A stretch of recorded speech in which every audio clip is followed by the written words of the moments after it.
Everyone, medical coding లో jobs లేవు అని అనుకుంటున్నారా? ట్రూత్ ఏంటి అని అంటే జాబ్స్ లేవు అనేది కాదు, మీరు కరెక్ట్ టైం లో అప్లై చేయడం లేదు అనేది.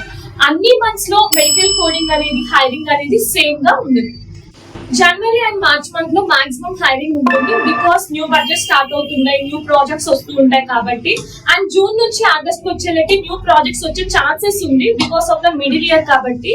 But mainly October to December అనేది ఎండ్ ఆఫ్ ద ఇయర్ కాబట్టి కొన్ని కంపెనీస్ టార్గెట్ కంప్లీట్ చేయాలనే ఉద్దేశంతో అటు ఫ్రెషర్స్ ని అండ్ ఎక్స్పీరియన్స్ క్యాండిడేట్స్ ని రిక్రూట్ చేసుకుంటాయి అర్జెంట్ రిక్వైర్మెంట్.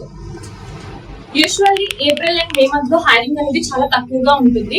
బట్ ఇప్పుడున్న సిచ్యువేషన్ లో ఏప్రిల్ అండ్ మే మంత్ లోనే చాలా కంపెనీస్ హైరింగ్ అనేది స్టార్ట్ చేసేసాయి. ఒకవేళ మీరు దాని సర్టిఫికేషన్ కంప్లీట్ చేసుకున్నారంటే మీ రెస్యూమ్ ని నౌకరీలోను అండ్ లింక్డ్ఇన్ లోను అప్లోడ్ చేయండి. ఒకవేళ అర్జెంట్ రిక్వైర్మెంట్ కానీ ఉంది అని అంటే కంపెనీ వాళ్ళకి మిమ్మల్ని రిక్రూట్ చేసుకుంటారు, వాళ్ళే మిమ్మల్ని రీచ్ అవుట్ అవుతారు. అండ్ మెయిన్లీ ఏంటి అని అంటే మీరు హైదరాబాద్ లోనే జాబ్ చేయాలి అని కాకుండా అండ్ చెన్నై, బెంగళూరు లొకేషన్ కి రీలొకేట్ అవ్వడానికి ట్రై చేయండి.